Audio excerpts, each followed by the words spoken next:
Hello, and welcome to another episode of Finding Mr. Hyde, the podcast. I'm your host, Allie Jackson, and I'm bringing you my positive and practical approach to dating, relationships, and a whole lot else about life, brought to you from my lived experience. Thank you for being here for another week. Today's episode is a little different. I also want to call out, before I even get into it, that I have been a little under the weather this week. My voice is a little iffy, so I apologize for that. Today's episode is a little different, and I want to set it up properly because I think if I just threw you into it cold, it might feel like a left turn. We spend a lot of time on this show talking about what we're doing in dating, our patterns, our attachment styles, our communication habits, and that's obviously valuable. I talk about it on the show for a reason. But something I think we don't talk about enough is the environment that we're dating in and how that environment is impacting how we feel about dating and how specifically the tools that we use every day are shaping our behavior in ways that we might not even be conscious of. And I think in a large way are making us feel less connected than more connected, even though, as we know, I still think they are a tool in your tool belt to be used. And similarly, social media was not designed to make us feel more connected, even though that was sort of the ethos of it when it first launched. That's not actually what has happened, largely. Obviously, there is connection going on, and I'm very grateful for that. But yet, we're using both of these things as kind of the primary infrastructure for our romantic lives, and then blaming ourselves or feeling really discouraged and disheartened when it feels hard or hollowing or exhausting.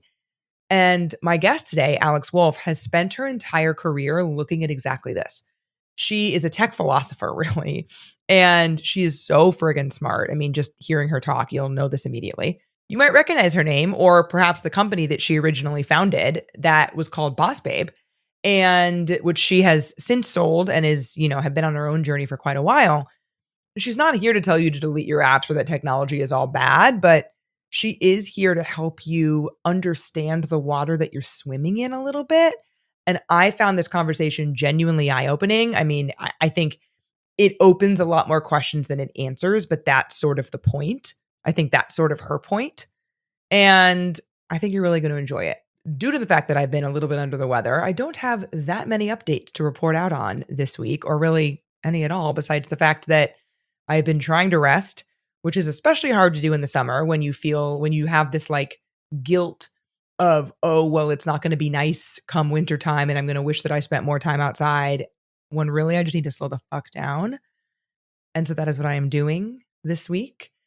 I talked about that a lot over on the Patreon. Also got into a really interesting conversation with myself, I guess, as I use the word conversation, but it's just me.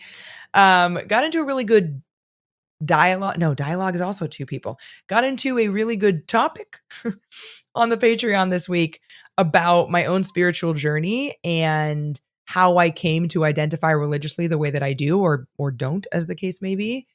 And I thought it was really a really good question that somebody asked me that I really had not spent a lot of time talking about here. So I just wanted to plug the Patreon a little bit. We are also, if you're listening to this on the Monday that it comes out, the 29th, we are doing our Patreon live tonight. So I'm very excited about that. Also in this week's Patreon, or last week's Patreon, I guess at this point, I talked about a sort of massive FYP shift that I've been seeing recently since Skyline and I have kind of wrapped up ring shopping, which I've been talking about over there as well. But my FYP has realized this. It knows, and it has shifted me into wedding content that I am not prepared to be looking at yet. And I'm like, whoa, FYP, slow your roll a little bit. But here we are. So I talked about that a little bit on the Patreon, as well as answering listener questions like I do every week. And the patrons have a dedicated listener question link that they can use if you didn't know. And I get to basically every question that's submitted. Unlike the volume of questions that I get from the main pod, I'm not able to get to all of them. You can always submit questions, though. There's a link in the show notes to do that for my semi-regular Hot Topics episodes. So rather than drag on about sort of updates that I don't really have, let's get right into the media mention and then get right into our guest interview. This week's media mention is related to something that comes up in the interview that you're going to hear. It is an article from Bilt that was published just a couple of months ago in March. It's called "What is the Dead Internet Theory?" And Alex mentions the dead internet theory in our conversation. So I wanted to give you a little more context on it because I think it deserves more than a name drop. And it kind of sounds like a conspiracy theory. Like when I was first doing research for her episode, I had never heard of it. And it has a little bit of a conspiratorial origin story, actually. So At this point, though, the data behind it is kind of hard to dismiss. But once I started reading about it, I really couldn't stop. I sort of went down a rabbit hole. Here's the basic idea. The theory started, I think, in 2021 when anonymous user posted on the internet forum something like titled, "Most of the internet is fake." And the argument was that the internet as we had known it previously was dead because what we were now scrolling through was entirely made up of fake content. Like it wasn't made up rather of real human activity. And we were looking at bots, AI generated content, like algorithmically manufactured engagement, things that aren't actually done by real people, but things that are designed to keep us clicking, keep us buying and feeling things without there necessarily being a real person on the other end of the activity, which was not how the internet started, right? When this first circulated, people kind of treated it, like I said, like a conspiracy theory, like a little fun piece of internet lore, if you will. And The Atlantic wrote about it actually that same year and basically said like, whoa, let's not get ahead of ourselves. Fast forward to now. There was a 2025 study that found that bots account for 51% of all internet traffic. So more than half of what is happening on the internet is not a human being doing anything at any given moment. And the co-founder of Reddit, Serena Williams' husband, P.S., his claim to fame, if you ask my opinion, he like literally helped build the modern internet, right? He went on a record last year and said that the dead internet theory is real. And I mean, it is. There's like so much data behind it. But the fact that the guy that built one of the biggest user-generated content platforms that there is saying that, I mean, I think that shows that we're past the sort of conspiracy theory phase. And so the everyday face of it, like there's a few different ways that bots can be traffic on the internet. There's like literal traffic bots that ping websites over and over again. And, you know, maybe that's like a cyber attack, or like my own website will get pinged by bots every so often where all of a sudden I have like hundreds and hundreds of comments on a post that are like a blog post from years ago that are gibberish. Like there's that kind of bot content. But I think the everyday face of it that you and I might be seeing is what a lot of people would refer to as, quote, AI slop. That this sort of like low effort AI generated content that you can immediately tell is AI generated and floods our feeds. It's obvious, right? Like what I've seen captions that are like basically word for word to each other of different posts. And I'm like, oh, either one of you copied the other one, but I suspect actually you both gave the same prompt to AI to write this for you. And that is glaringly obvious. Now, I want to state, like I did in the interview, I'm not a full AI hater. Like there are things that for which I find it genuinely useful. Writing, though, it really worries me to take the human element, in 100% human element, out of writing. So in any case, I digress. The part that really stuck out to me as the media mention and bringing this back to dating is that the built-in piece actually calls out dating apps by name. Like it specifically references dating apps as a place where AI-generated content is increasingly taking over and getting a foothold.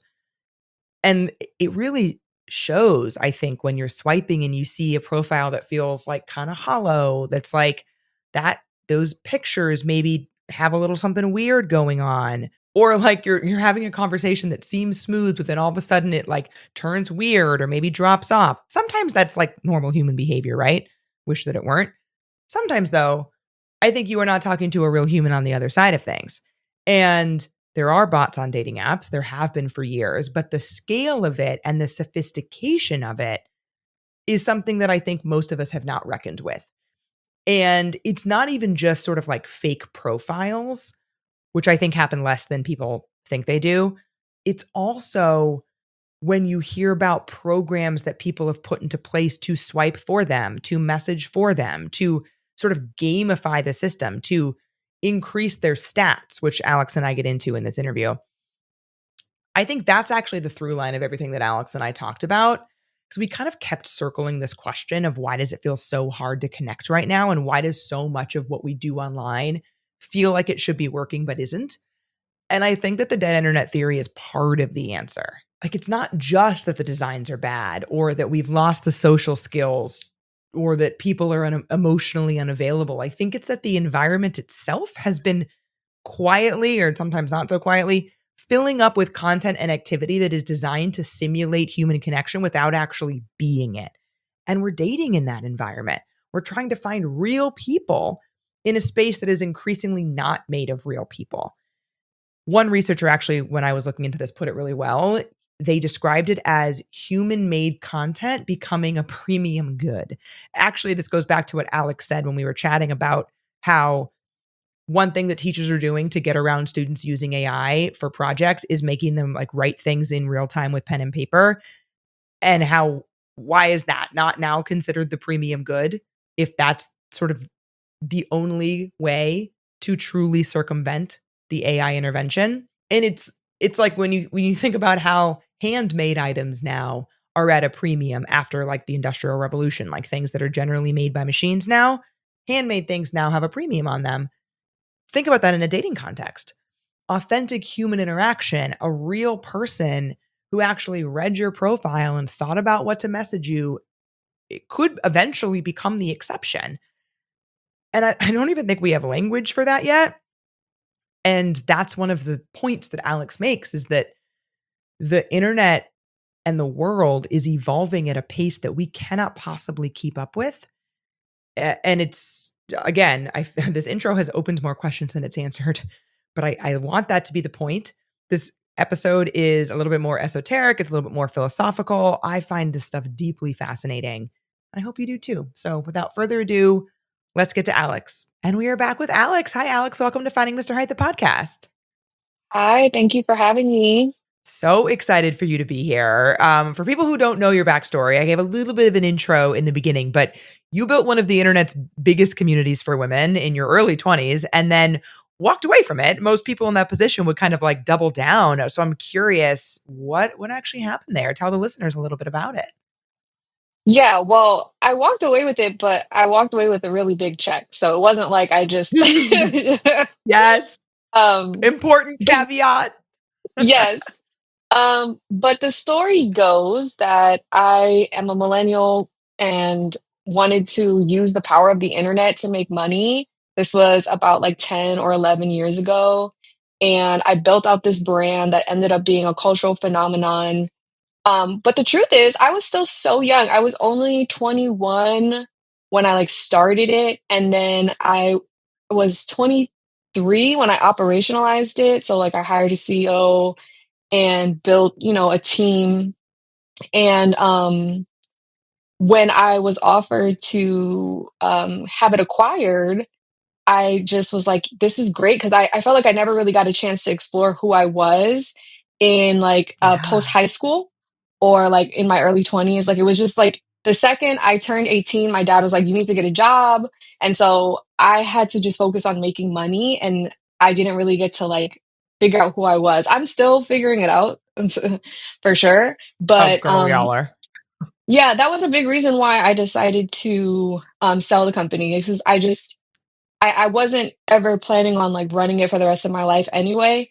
And the opportunity came and I just took it. Yeah. Do you feel like in having that business, and you mentioned like not kind of being able to find yourself, do you feel like you had an idea of who you wanted to be or where you wanted to go? Or were you like really like, I'm Yes. going to do this and then figure that out? No, I'm glad you asked. I kept being drawn to like economics and philosophy and anthropology. Like I wanted to talk about how Instagram was changing us. And so what I ended up doing after I sold Mm, Boss Babe was building a career and becoming known as like a tech philosopher because I was concerned with how much we were turning into zombies because of social media.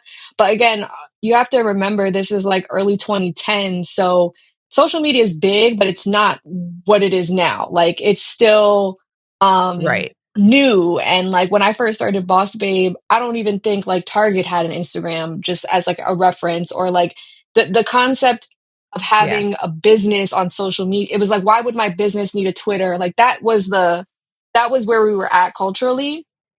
Um and so yeah, I wanted to talk about the internet and I'm very passionate about the internet. I still am. So I knew I'd be going in that direction. Did you feel that happening with you? Like you mentioned, like you feel like Instagram was turning us into zombies.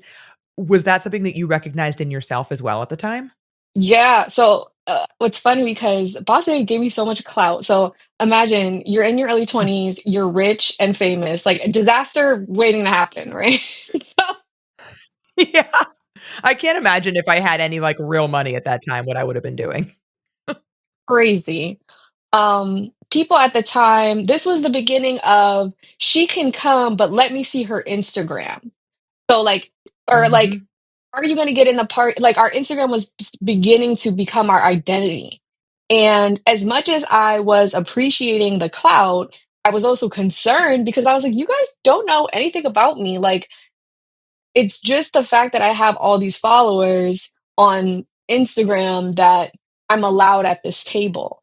And it made me think about, well, what about all the other cool and interesting people who maybe don't have a bunch of followers? And like, are we now in this race of like who's going to be the coolest, most popular person online? And we kind of were, you know. And so I just had an idea about the internet where it wasn't going to be so much of a popularity contest, and that's what I was like really passionate about talking and helping inform other founders to think about.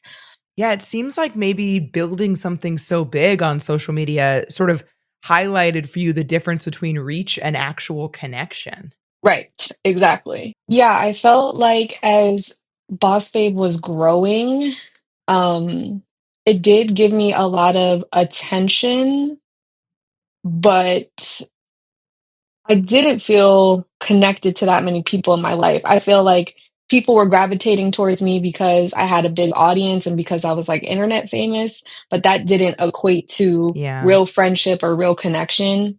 And I saw that that was going to be the case for a lot of people and wanted to help build better quality internet products so that people can actually connect, because the whole point of the internet, or at least the way it was marketed to us, was that it was to connect us, it was to internet us. Yeah. And I saw that the trajectory we were on with the current social platforms we were using, we're not actually doing that, and they still don't.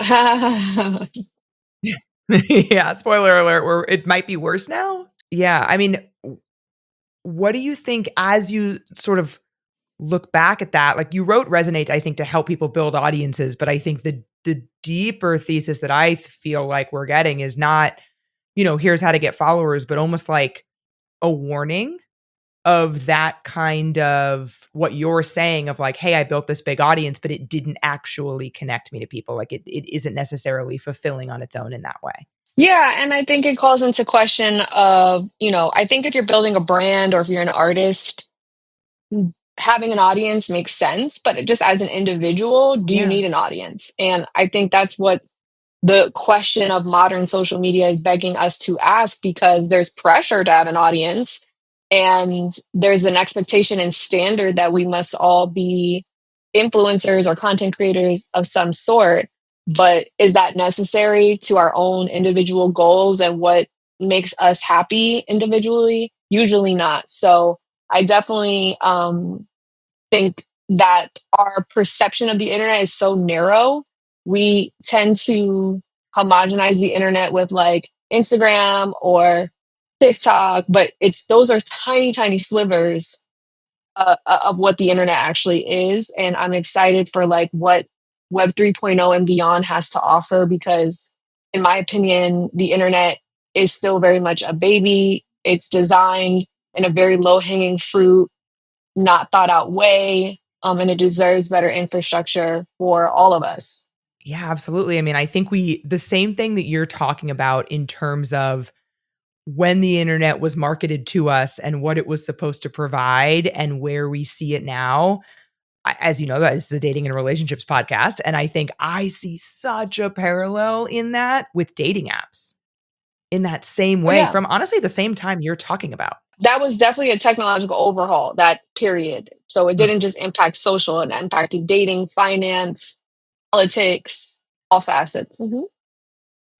Yeah. And something I keep thinking about is something you said about how it's not just about our phones, it's about like our relationship with our senses and the culture and kind of how that all intersects. And I'd love for you to unpack that because I think delete social media or like delete dating apps is such a one size fits all answer. So like what do you think you're actually pointing to?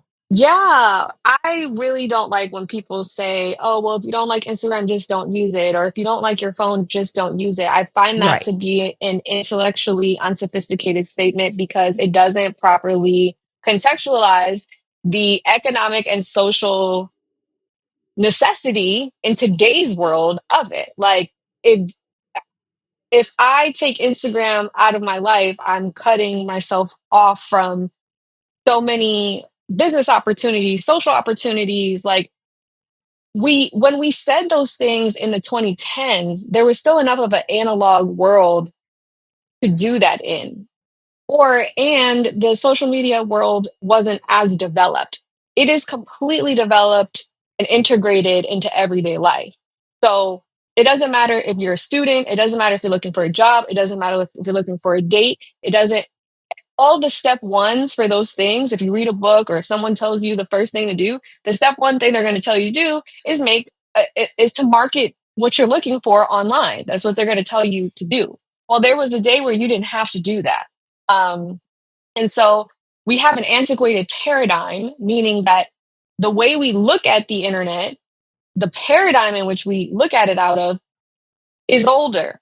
Now, Mm. typically in a culture, paradigms don't age so quickly. You can look at the world the same way for about 50 years, and the way you engage in that world operates and it functions because the world doesn't transform so rapidly. But what I point out in my work is that our world transforms so rapidly. We have a quantum leap technologically about every 5 to 10 years, so that someone's well meaning advice is not necessarily reflective of like the current culture you're in. Um, so, I think that when I said our it's bigger than our phones, it's about our relationship between our senses and the culture. That is a quote from my mini documentary called Attention for Sale.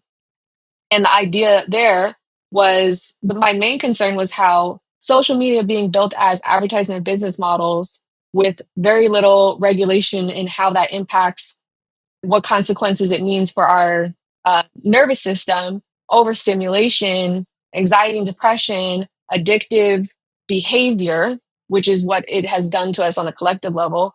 Well, that fries you. And that impacts your quality of life, and it impacts your mental health, and it impacts your ability to create connections and healthy relationships. And so we're dealing with the consequences of that. And again, when you have some, older person who is coming from a whole different technological landscape and has an antiquated paradigm, and they're like, well, just turn off the phone. They don't understand, well, my whole economy lives on this phone, my whole political system lives on this phone, my whole social system is on this phone. And actually, guys, it was your idea to put everything on the phone, because the way they market it is like, well, now and now you can just do it on your phone, and now you can just do this on your phone. Right. And the idea is like, this should be adding convenience. But again, this antiquated paradigm and this bias we have, I like to call it like blind technophilia, meaning that we just assume that if it's in our phone or if it has a screen, that it's better. That view does not correlate with the actual reality in practice. In practice, well, maybe we're learning, maybe we're better off fragmenting some of these behaviors. Maybe I don't want my music in my phone, and I don't want my keys in my phone, and my dating in my phone, and my this. Maybe I can achieve a higher quality of life by keeping things separate. And now we're seeing this move into like analog world. But again, I like to say, like, the analog world is gone. Like, we literally tore it down. Like, Yeah. I have a quick story of when I bought a baby fat flip phone. This was like in 2018. I was done with my iPhone. I hated like whatever, everything, all the drama that comes with having a smartphone. And I was like, I'm gonna be smarter than everybody and get a flip phone. This was like, again, 2018. I bought the baby fat flip phone. I wanted it because it was pink, diamond encrusted, like cute, whatever. And I go to the store to activate it, and they're like, oh, well, we can't activate this phone because the 2G towers or whatever, the 3G towers are gone. I had an epiphany in Oh. that moment where I was like, oh, like there's no going back.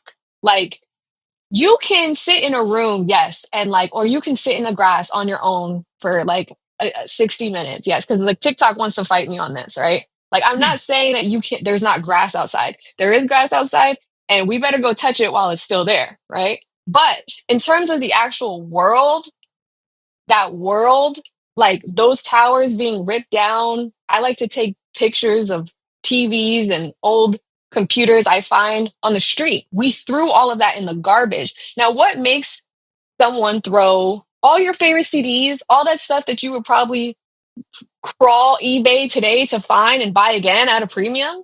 There was some point in your life where you threw all of that away. Well, how does that happen? Because of this idea that it's better for it to be on your iPod and then your iPad and then your iPhone and then in a subscription. And then, you know, it's like little by little, we get Totally. trafficked into these behaviors without even realizing it's happening. And then we look back and we're like, I'm just going to get a flip phone, but it's not that simple. Now if you get a flip phone, well, it's harder to communicate with everyone else because you kind of need everyone else to have a flip phone for your flip phone to work. Right. Well, anyway. No, but you're so right. And I also feel like there's so many analog solutions, I'm putting analog in quotes, that have actually been created digitally so that we can feel like we're going analog. Great. Because we can't actually go back, to your point. Yeah, we threw it all away. So now what? And that's what I like. I look at the tech bros and I'm like, now what, guys? Like, what do you want to do? Like, what is your vision here? Like, what is the vision here? Because what's being pushed through the tech ecosystem into our everyday lives is, well, AI is smarter than us. Well, if AI is smarter than us, then what is our value here? And it becomes this never ending philosophical exploration where you realize kind of how silly things get, where Yeah, we make things so complicated.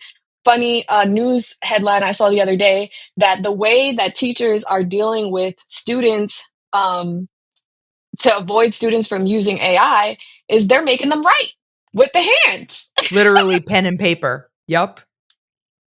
And I said, okay, so we built all this technology just to tell the kids that they got to use pen and paper. So again, we the bias is that analog is slower, worse, less valuable, da da da da. But if you can have so much high tech and still need to use analog solutions to make something like the institution of the school operate, which is very important. Schools are important to civilizations, right? Then what is the point of having this technology? Yeah, it always comes back, right? You mentioned AI and the latest fad. It's been going on for a while, but like so many dating apps, including a lot of the mainstream ones, are now introducing or saying they're going to introduce AI functionality to like make it easier to meet people and to make it easier to create connection, almost because in my mind, the digital solution that they implemented made it actually feel harder. Mhm. And now they're like, oh, we have to fix this solution that was intended to make things easier with more digital advancements. With more technology. Right. Again, it begs the question, what is advanced? If the pen and paper that the students are using in the school is the operates the to the point where it has the highest functionality, wouldn't that technically be considered the most advanced?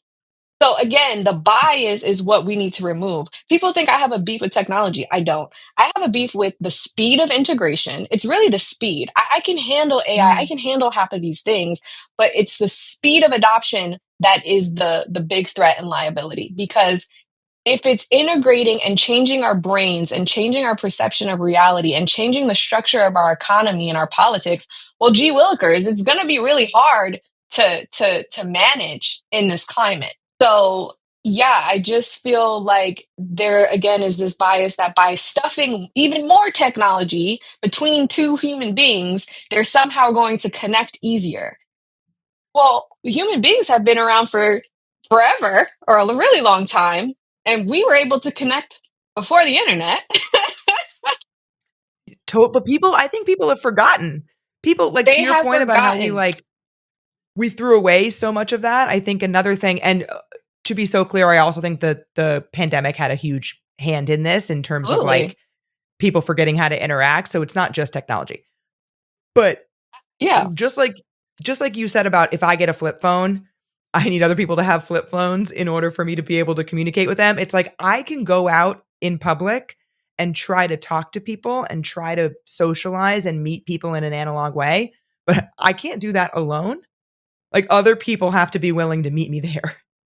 You have to meet other analog people. And I think your point that you're bringing up is we are a network. Like, I Mm. have a piece that I wrote on Substack that is called There's No Such Thing as an Individual. And I start off by talking about how much of an individualist I see myself as, and how that's been such an asset in my success and philosophy and blah, blah, blah. But then one day, I was at a panel, and some guy was like, well, I don't care what I don't care if a social media girl is, an influencer and like she's annoying, like that has nothing to do with me. And I'm like, she has everything to do with you. You don't have to talk to her for her to influence the clothes that are in the stores, the ads that you're seeing, like everything that's out there. So we're in a chamber together. What you do affects what I do affects what you do, and so to build quality of life, and that's the other issue is that our culture, American culture, prides itself on production and efficiency, which is a fancy way of saying we make a lot of cheap shit. We know how to make a lot of cheap shit very well, right? That is our game. We will know how to make it cheap. But the issue is we throw our relationships and our humanity into the same systems of efficiency that we do for, the shit that you buy on Amazon. I'm not supposed to go through that type of efficiency process. Like human relationships and connections you can't, again, it's like this idea of like, let's, instead of focusing on the quality, we're going to focus on quantity. So instead of creating a culture that cares about you having quality relationships, quality of life, they're going to try to fit our brain, and our philosophy says, well, how can we get you quantity of relationships and quantity of life? So we can't tell you how to make a great life or how to get great friends, but we can tell you how to get a lot of followers and how to expand your lifespan. So thanks for helping me figure out how to live longer in a world where I have no friends. Yeah. Yeah. Live a longer, lonely life. Live a Thanks so longer, much. lonely life. That's the tagline. I I think you brought something up that I was actually going to ask you about, which is that you also talked a lot about how metrics distract from what's actually real, which I think is sort of part of what you're getting at.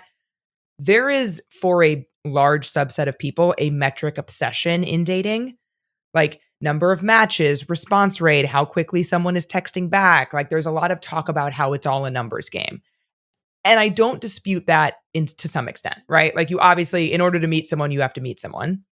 And it makes the likelihood higher that you're going to meet someone that you like if you meet more than that one person.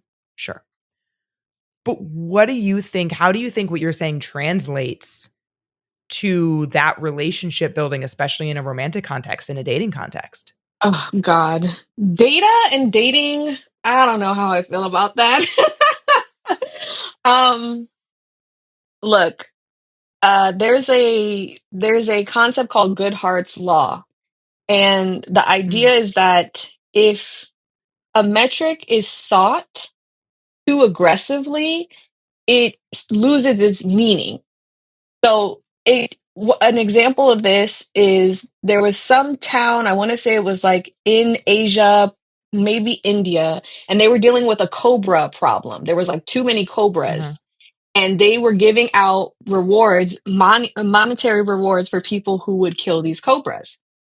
And so at first everything started going out great. People were killing the cobras and submitting them, getting their money. But then people started breeding the cobras so Oh, that they God. can make lots of them to kill them to make more money.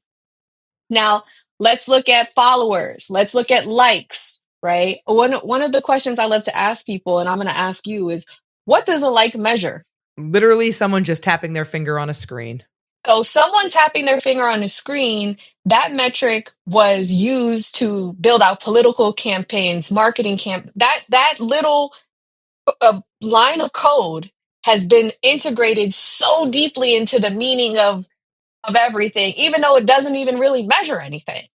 Someone can like something, maybe it means they don't like it. Maybe they're liking it so someone else can. There's a million reasons people like things. But again, the bias, the title, the label, like, well, we take that to mean it must mean a like. It doesn't necessarily mean that. It doesn't really mean anything. So why are we building infrastructure on top of it? And that's my issue is the speed. When Facebook came into the market, their tagline was literally move fast and break things. How irresponsible is that? They cleaned all that up. That's all gone now.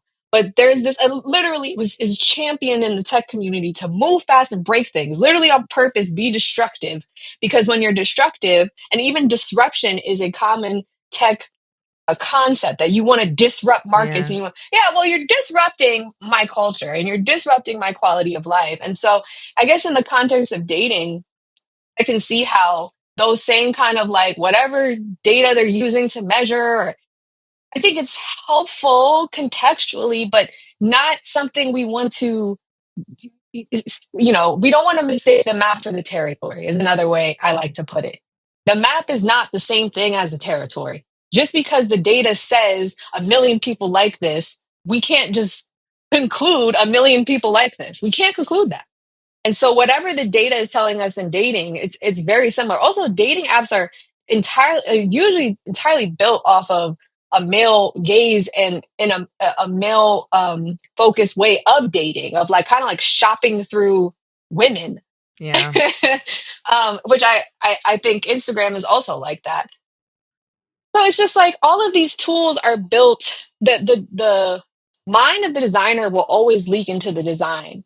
Most of the apps that we use every day were built by adolescent, socially awkward boys. And that's why most of us behave like adolescent, socially awkward boys, because the tools we're using, we first of all, we adopted them, most of millennials adopted them in our adolescence. And the idea when we were kids were that the internet was going to be a hobby and not a way of life, that it was something you did in your spare time. It wasn't a lifestyle. When it became a Mm. lifestyle, now we're taking behaviors like LOL and liking pictures and all things that are more appropriate for the communication styles of adolescence. And again, people are winning political campaigns in this country based off of that. You're an adult who is now, how do I get likes? And how do I get this guy to like my picture? And what's my, like now we're in this game and it's like, this was never supposed to be, we weren't supposed to use tools built for kids to navigate our lives like adults. Yeah, the Cobra story you brought up reminded me a lot of, like, I would say metric optimization within dating apps. So there was this, there's a bunch of studies obviously on dating apps, but there's like one in particular, or a lot of data that especially the Match Group has released about how men get way fewer likes than women on dating apps, largely speaking. Like women get more likes than men do. It's an overgeneralization, but it's generally true. So because of that, men would then feel like they have to say yes to more women, like they have to like more women, swipe right on more profiles because they are getting fewer likes.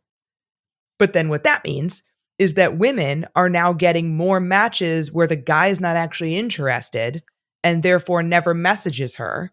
And so she is sending out fewer likes as a result.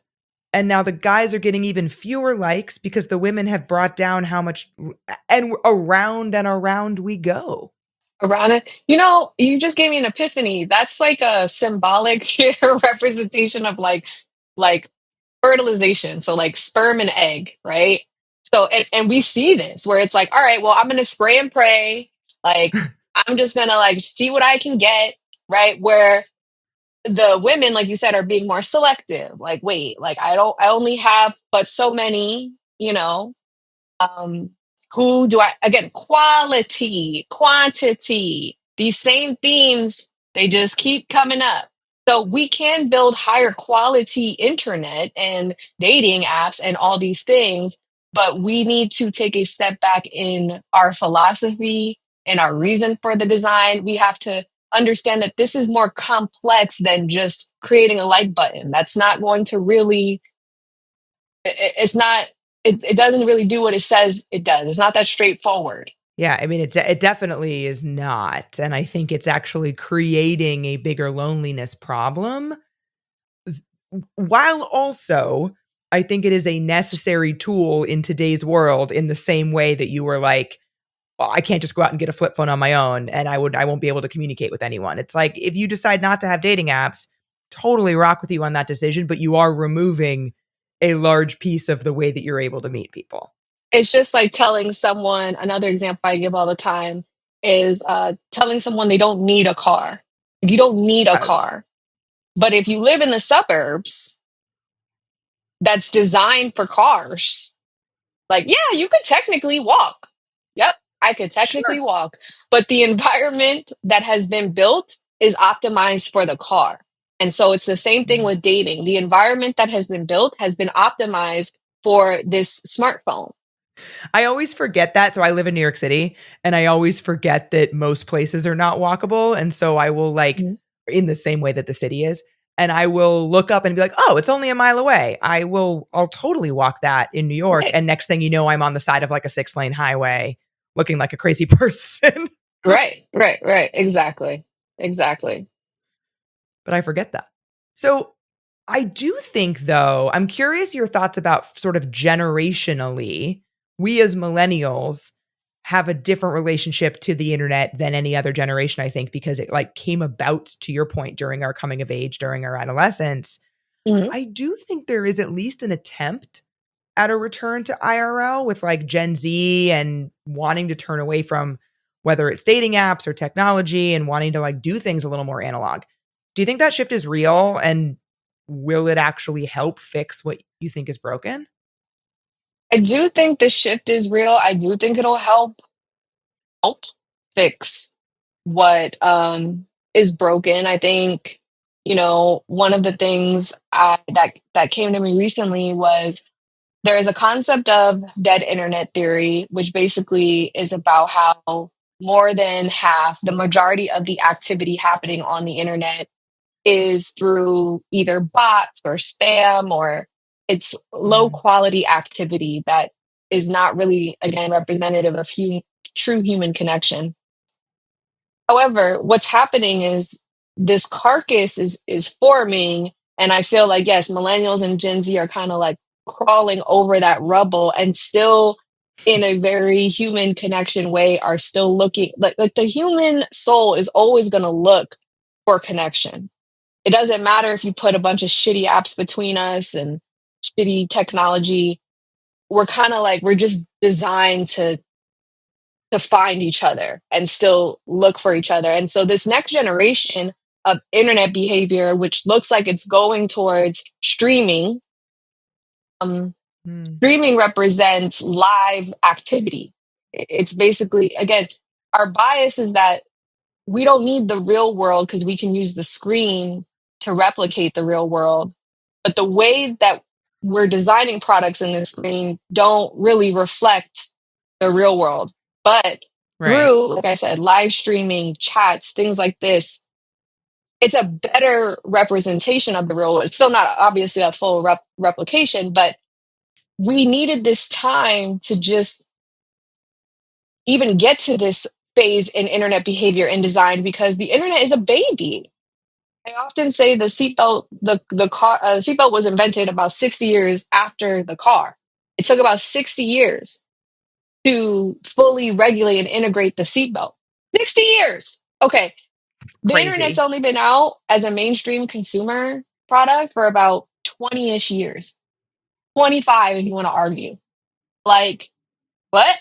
So like we're all still new here. And I think that Gen Z naturally is looking for internet behaviors that, yeah, do incorporate more of that actual live activity because this dead internet it doesn't matter if such and such has a million followers and likes. All those things over time are just going to look more and more dry and brittle because they don't really represent life. Yeah, man, when you frame it like that, of how fast or how long cars were around before that like major regulation versus the internet, coupled with your earlier point of how much faster things evolve now, like the cars that originally came out versus the cars that started having seatbelts, different, but not that different. Right. Faster, maybe a little bit, but like, I'm gonna have car enthusiasts in the comments being like, they were so different. But like, the internet is a wildly, wildly different place than it was when it launched 25 years ago. Right. And we still, in my opinion, can't really fathom it. We still, in my opinion, can't really articulate it. It took so much to even market. The reason why they marketed to us as kids is because it was easier to try to feed it to an inexperienced, kind of like unbiased mind than like the Mhm. older adults, because there's footage from that time of people like, what is the internet? I don't get it. Ugh. Same kind of thing that now how we sound about like AI or streaming or like whatever the new hot thing is, Yeah. where it's like we don't get it. The technology is so complex, you can't get it. You can't, it's gonna take 50 years to even grasp the surface. You know what I mean? Like, so it's just like we talk about it as like we're all experts. I'm not uncomfortable saying I do not understand how the internet works. I'm on it every single day. I built a business on it. I don't fucking know.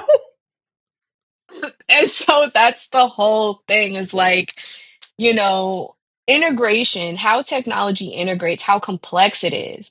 This is Mhm. not, again, the internet, it got away with being introduced into the market as this like an encyclopedia. It kind of it came into the market like I'm a harmless book and I'm going to make your kids smart geniuses. That was the marketing and the branding. That's what Mhm. we were promised. But what ended up happening is literacy flew to the floor. It did not make us smarter. It made us overstimulated. We're dealing with depression and anxiety in levels we have never before, political volatility, economic volatility. There are clear signs that we don't have a grasp on this thing. We don't. And again, I don't. There's no shame in that. We have so much to gain by just acknowledging that first simple fact.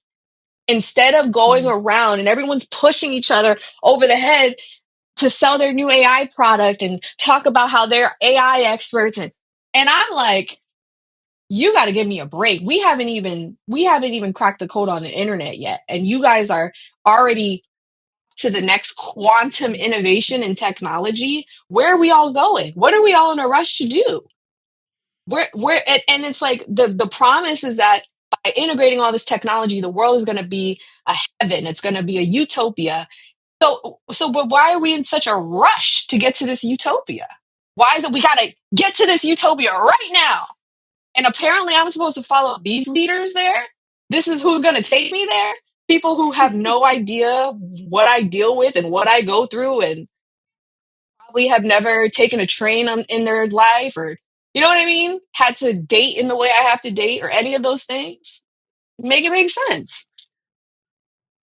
Yeah, I've thought about that with the like introduction of AI into dating apps and stuff. That I'm like, I fear that the people that are introducing this have not actually had the experience of being on a dating app and like what people want and what, sure, what might that make it so you can reach way more people? Maybe, but should that be the goal? Like we were saying earlier, like it just doesn't, feels like we're like rushing into an application of something. And I'm not like a total AI hater for the record, but like I just feel like the implication and of the interaction on dating apps of it feels a little rushed to me.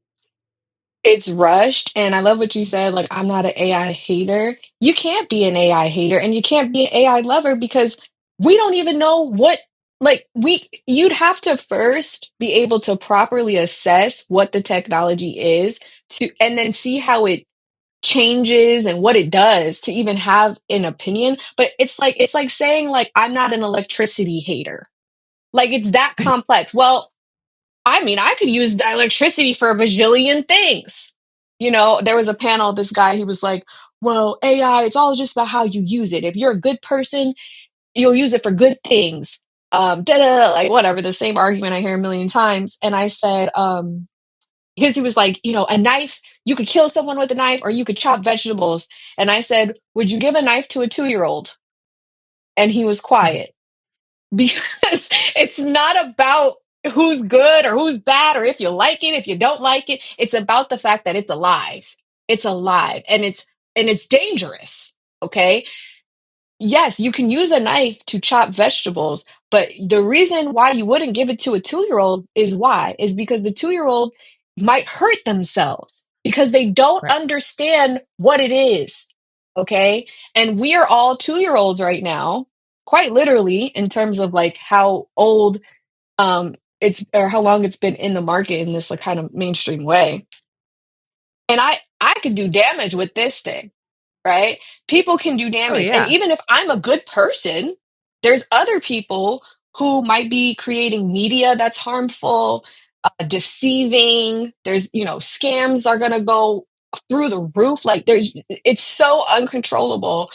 And yeah, that this bias of this tech bro who's like, I got it all under control. We're going to just infuse a little AI here and it's all hype beast marketing. If you guys want a hype beast market, be my guest, but sell sneakers. Don't sell, don't try to hype beast my culture and relationships and these very fragile things. Leave that to, streetwear or something. But why the reason why those dating apps are like, well, now we have AI is because there's pressure. There's pressure to go back to the Yeah. board and say, well, we integrated AI. Even the use of the little magic little symbols, marketing. They're trying to market it as like magic, but you're not going to fool me. Okay. I'm a marketer. That's just a little icon PNG. Okay. So it's just like, you're not getting me. Very true. Well, Alex, I loved this conversation. It's a little bit more like philosophical than we usually get on the pod, which I friggin' love. And I really appreciate you being here for it. So thank Yes. you. Where can my listeners find you and see what you're up to? Yes. You can find me on Instagram at Alex Wolf. And sign up for my Substack. I have all types of rants. I talk about my love life from time to time. I talk about tech philosophy. I talk about whatever's going on, and my search for meaning in this very interesting world.